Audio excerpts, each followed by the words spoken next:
Hi, my name's Phil. I like talking about politics, and in this video I'd like to look ahead at the very interesting by-elections coming up this week and consider what the outcome may be if the Tories win Mid-Bedfordshire as a result, as some people see it, of Labour and the Lib Dems taking each other out.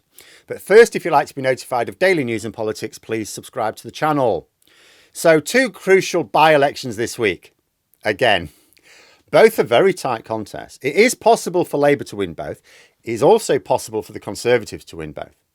But the highest stakes are for Mid-Bedfordshire. This is the former seat of the drunken dingbat, Nadine Dorries herself. The current situation is that Labour are the bookies' favourites.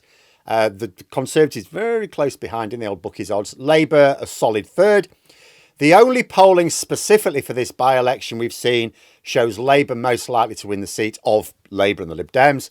So if people want the tactical vote, I'd said, wait until you're about to cast your ballot and then see. Well, there's evidence that it goes to Labour. There is no evidence it goes to the Lib Dems. If the Lib Dems disagree, and they seem to, well, they must have internal polling for Mid-Bedfordshire. Why don't they just publish it if it shows that they are best placed to challenge? The last poll we saw published last month, a few weeks ago, including undecided voters, had Labour and the Conservatives on 20%, Lib Dems on 15%. So it looks like Labour should have the clear run on this one without any evidence to the contrary. Now, that doesn't mean it's definitely the case. The undecideds may actually lean Lib Dem way more heavily than Labour, but we've no evidence to suggest that. People are wondering how the anti-Tory campaigners would take the news if the Conservatives win the seat and both Labour and the Lib Dems are fighting over it, rather than one of them taking a bit of a backseat, as has happened for other by-elections. Now, I have thoughts, but first I want to ask another question. Are Labour and the Lib Dems really battling each other in Mid-Bedfordshire? You would think so. Certainly some of the reports coming out would suggest so. People are definitely behaving as if they are. The Guardian's just published an article with the headline Labour and Lib Dems in bitter battle over Mid-Bedfordshire by-election, and there's some things in there that would give you that impression. But is it true? Might be. The way to judge is not to consider how robust the campaigns are across Mid-Bedfordshire. It's to consider three really important types of target voter in a seat like this. First, there are the Conservative voters who will always be Conservative voters. They're not going to flip to Labour. They're not even going to vote for the Lib Dems, but they might not like what's going on in Westminster. And they might decide that they don't want their fingerprints on the current mess in Westminster. And they may be prepared, especially as it's a by-election, to just sit this one out. Now, if the Lib Dem target those voters heavily, not a problem for Labour. Second are the Conservative voters who will never vote Labour, but under the right circumstances might vote Lib Dem, particularly as a protest vote to send a message to Westminster in a by-election which doesn't actually change the government. Again, not a problem if the Lib Dems target these voters for Labour. In fact, it's eminently helpful. Lib Dems targeting both of these groups helps Labour. It reduces the tally for the Conservative candidate without hurting that of the Labour candidate. The third type of target voters are those who didn't vote Labour before, but might now. Now, they might have voted Conservative last time, or Lib Dem, or someone else, or not voted at all. Doesn't matter. The point is they didn't vote Labour, but they might now. Or they might be anti-Tory tactical voters, wondering who is best placed to kick out the Tories. Now, if the Lib Dems are targeting these voters, that is a problem, and that is a problem for Labour, because it means that should the results come out on Friday and the Conservative candidate wins by a small margin, with Labour clearly a close second and the Lib Dems not a close third, then there may well be a few recriminations. Being clear makes no difference to the parliamentary arithmetic as such. This is entirely about high politics. In fact, you could argue there are actually two advantages to the Lib Dems and Labour knocking each other out to let the Tories win this week. If you want a silver lining, absolutely. The first, it'll be a lesson not to make the same mistakes in the general election when it matters. That being said, there are almost no three-horse races in the general election, so I'm not really sure it will. Second, this is the big prize potentially, might focus voters' attention on the importance of tactical voting. There's going to be quite a heavy amount of tactical voting going on in the next election. We saw a fair amount in 2017, didn't get the results, but we saw a lot of it. We saw a hell of a lot of it in 1997 where it did have a major impact. We've already seen really obvious signs of major tactical voting in the by-elections over the past 2 years. All indicates tactical votes on a massive scale for next year. And if people who are minded to vote tactically see a failure to unite behind the best placed challengers to the Tories in Mid-Bedfordshire, then tactical voters will realise that they need to do the jobs themselves. And it might actually promote the idea of getting linked in to independent tactical voting advice for the election that matters. This could be a positive. That being said, there are downsides. There's already some aggro between Labour and Lib Dem activists in Mid-Bedfordshire, I gather. The last thing we need is activists screwing up the anti-Tory efforts in individual constituencies next year out of some misplaced need for revenge over this one.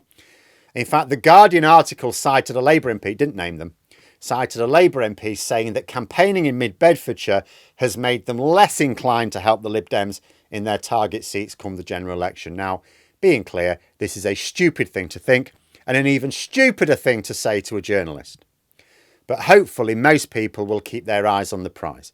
Tactical voting will benefit both Labour and the Lib Dems in terms of representation in Westminster. They will both gain extra seats, as well as the Greens, but I'm afraid they're purely in terms of government policies more acceptable to them, albeit with the risk that they lose their only Westminster seat into the bargain. You know, if the unofficial pact breaks down, it can only help the Tories. Anyone who wants to obstruct either the Lib Dems or Labour from challenging in their target seats is basically making it easier for the Conservative candidate to win. There's no way of obstructing the Lib Dems to help Labour win or Labour to help the Lib Dems win. It's in either case, it's only to help the Conservatives win. You know, anyone who campaigns for either Labour or the Lib Dems needs to keep that firmly fixed in their mind. Like if you're in a football team and you've got a bit of a beef with one of your teammates, the appropriate response is not to stick the ball in your own net out of spite. In terms of the much smaller but no less interesting prize on offer this week, it is as follows. So first, if the Tories win both by-elections, which is possible, I mean, they were both won by massive margins in 2019, then Sunak gets a boost. Right now, the news is terrible for him. His conference was a disaster. The polling is a disaster for the Tories. Winning these by-elections cannot fail to boost him. That would be a pretty bad outcome for me. Second, Labour could win both. Now, they were already slight favourites, but Labour have been getting a bit of a post-conference bounce, albeit small, but then that's because their poll rating was already high. So the implication is that Labour's support has increased over the past week, which is a pretty good time for it to increase because there's by-elections, right? If Labour win both, Sunak must be under huge pressure. Surely. Sunak will get a boost as well, of course, but this result is way more important for Sunak than for Starmer. Third, Labour could win one, probably Tamworth, and the Conservatives the other, most likely Mid-Bedfordshire. That result might be neutral for Sunak. A Tamworth loss is on the same level as a Selby loss. It's not good. It's certainly not a good omen for the general election, but it may already be priced in by the Tories. But if Sunak at least wins Mid-Bedfordshire, then it's like he's not in great shape, but potentially not in worse shape than is currently the case. On the outside chance that Labour take Tamworth and the Lib Dems take Mid-Bedfordshire, Sunak is in more trouble, not as bad as if Labour take Mid-Bedfordshire. The problem with Labour taking Mid-Bedfordshire for the Tories, rather than the Lib Dems, is twofold. First, the Tories know that the Lib Dems take by-elections and then lose them in the general election. So it's annoying for them, but it's no big deal. The Lib Dems are the natural vote for protest, and they lack the resources to target lots of seats. So it's very common for them to take seats in by-elections and then lose them straight away in the general election. Labour, on the other hand, can afford to flood a target area with resources and activists. Now, no one is seriously suggesting that Labour would take Mid-Bedfordshire in the general election. But that is a super safe Tory seat. There are way more vulnerable seats that were previously considered safe that Labour can target. And if they can win Mid-Bedfordshire in a by-election, they can win those seats in a general election. Because if the second thing is if Labour win, it shows that the party can win over the sorts of voters that should be a no-go area for them. They won over rural Selby and Aintree.